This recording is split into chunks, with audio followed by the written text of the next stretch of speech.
Boa noite, meu nome é Rafael. A gente aqui vai falar sobre o nosso projeto integrador do sétimo e oitavo semestre do curso de Sistemas de Informação aqui da Campus Sales, tudo bem? Nesse caso, como foi solicitado, a gente entrevistou uma empresa, nós fomos, conversamos com os colaboradores e entendemos o máximo possível do sistema, de como ela funciona e o que ela precisava até melhorar. E nesse caso, a empresa solicitada por esse grupo e também escolhida foi a Solve System LTDA, uma empresa aqui da Lapa, que se localiza na rua John Harrison, desculpe a pronúncia, e ela é uma empresa de pequeno porte, tá bom? Ela é bem consolidada no mercado e ela atua no ramo de infraestrutura para redes computacionais, tá bom? Ela tem cerca de 30 funcionários aproximadamente, porque ela encolheu um pouco depois que veio a crise de pandemia, infelizmente, e todos esses funcionários têm um alto grau de especialização, em outras palavras, ensino fundamental, médio e superior completo, tudo bem? Agora a questão do problema é o Gabriel que já vai elaborar para a gente. Após a análise realizada com os funcionários, eles expressaram as seguintes dificuldades: a comunicação entre os setores e a organização, que, através disso, percebemos que a empresa necessitava de um aplicativo que pudesse organizar, administrar e alocar a comunicação e facilitar a usabilidade através de um aplicativo.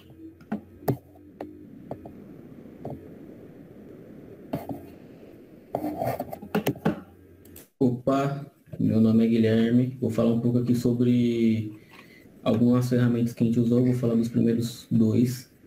Vou falar primeiro do React Native, que é um software baseado no React, que foi desenvolvido pelo Facebook, que dá para fazer aplicações para Android, iOS. O React, diferente de outros softwares, ele é um software que é desenvolvido para a linguagem nativa do sistema operacional.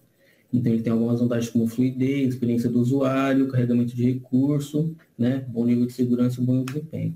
Outra vertente do React Native é o CLI, que também apresenta um ecossistema amplo de software e de recursos, e também é usado para uma ferramenta para desenvolvedores mais familiarizados com os recursos disponíveis em ambientes envolvidos. Outra aplicação também é o Expo, que é uma ferramenta que caminha junto com o React Native, também tem um ecossistema muito amplo de manutenção de aplicativos, também tem configurações que permitem acesso de vários frameworks também, e a possibilidade e as vantagens de usar essa aplicação é que ele pode ser feito em qualquer tipo de dispositivo, tanto Android e iOS, como Linux e Windows. Agora eu vou passar a bola para o Lucas, que vai falar sobre os outros dois softwares que a gente usou.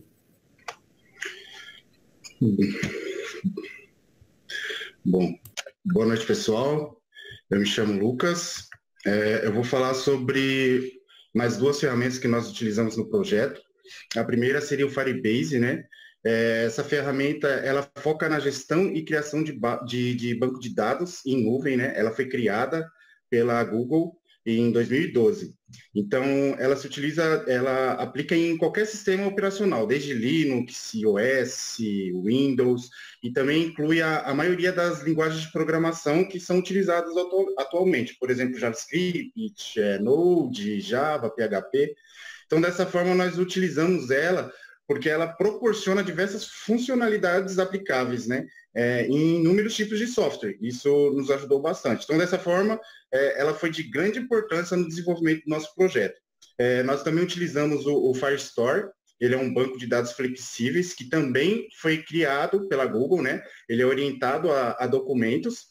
Ele utiliza uma regra de chamadas que é chamada de regra de segurança, né? Uma estrutura de regras que é chamada de regra de segurança do Firestore, para controlar o acesso aos dados. Então, dessa forma, não é necessário escrever um código de autorização próximo do servidor, né? Com relação à arquitetura lógica do Firestore, ela se dá através de um aplicativo web conectado ao Google Cloud, né, que fará a autenticação e a ligação com a plataforma e a identificação. Aí, o Firestore ele dá sequência, né, permitindo o login do usuário. Agora passo a palavra para o Gustavo, que falar sobre da rotina do app. Boa noite, pessoal. Meu nome é Gustavo Miranda e eu vou apresentar para vocês a rotina do nosso aplicativo, de como que ele funciona. Então, vou compartilhar minha tela aqui com vocês. Estou espelhando do meu celular para o computador. Perfeito. Então, vocês estão vendo a tela do meu celular. E o que acontece, né? Como que funciona a rotina do nosso aplicativo? O nome do nosso aplicativo é esse Chat Corp, tá? Estou abrindo ele.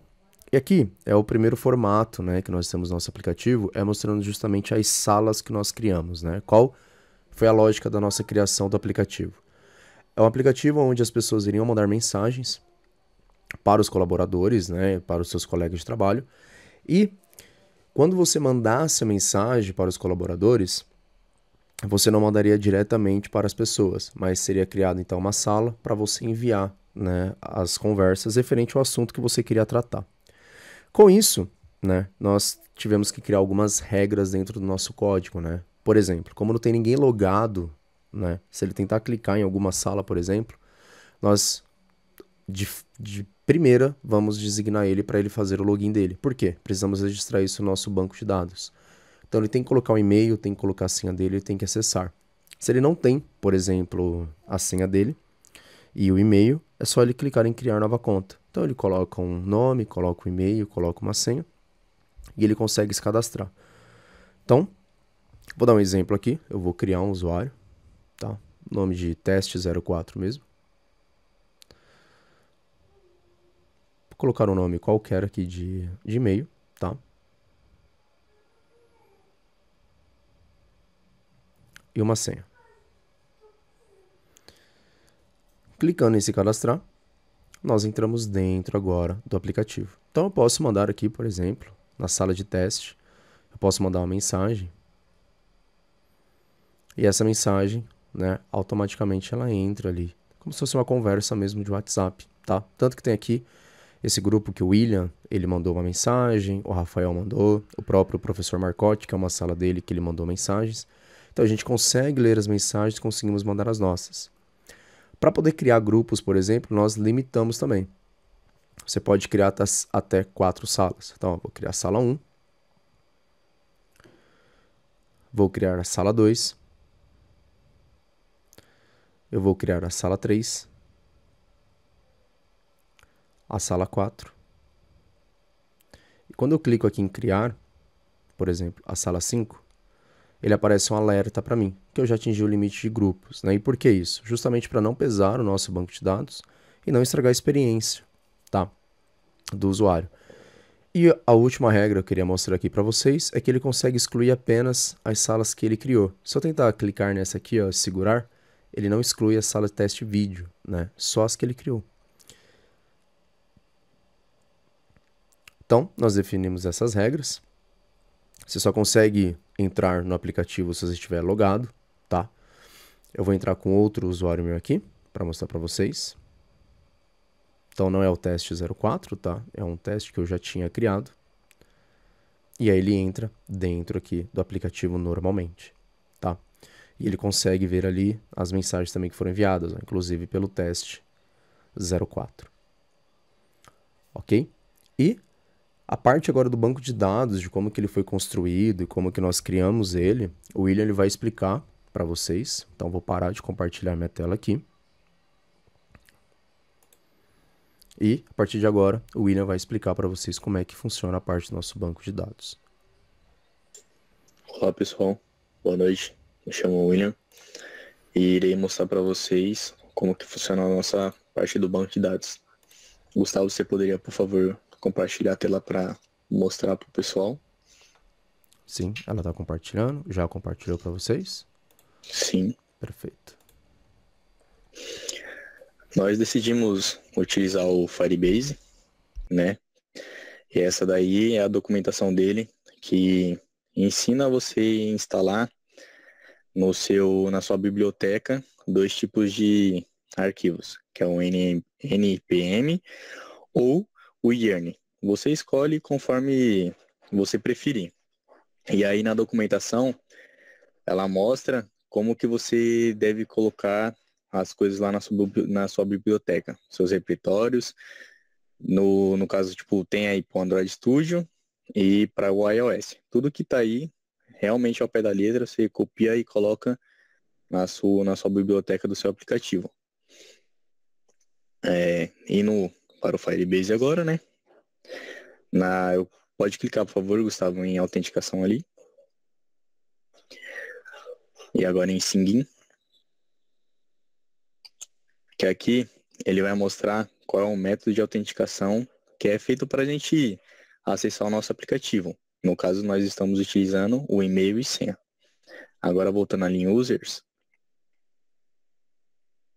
vai mostrar todos os usuários que fizeram login no nosso aplicativo, a data da criação, que a pessoa criou o seu usuário, e cada usuário tem um ID separadamente. Isso é muito importante, porque cada pessoa vai mandar uma mensagem específica, então temos que ter a identificação diferente de cada um. Além disso, conseguimos adicionar um usuário manualmente pelo Firebase, diretamente daí. E além disso, clicando nos 3 pontinhos aí, conseguimos redefinir a senha do usuário, desativar a conta ou excluir, no caso se tiver necessidade. Agora indo ali em Firestore,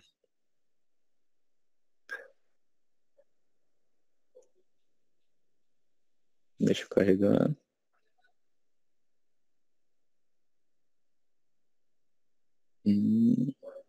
E clicando aí em Message Threads, vamos ver se carrega. Esperar um pouquinho porque demora, porque tá tendo uma base de dados relativamente grande. E aqui ele mostra um ID específico de cada um, se pode clicar aí. E clicando, ele vai mostrar o dia, a data e a hora que a pessoa mandou a mensagem, o texto que a pessoa enviou, no caso está em teste, e vai mostrar o nome da pessoa que enviou. Além disso, é mostrado também o ID do usuário que fez a mensagem, fez o envio. E esse é o Firebase que nós utilizamos.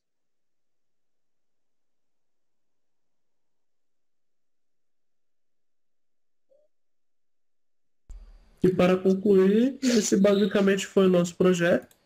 Nós utilizamos mecânicas sempre gratuitas e as mais eficientes possíveis para poder atingir o objetivo de suprir essa falta e essa necessidade da empresa, que é a questão de um ambiente organizado para poder se comunicar e fazer com que eles evitassem usar dispositivos pessoais.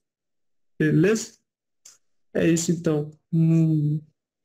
Até a próxima.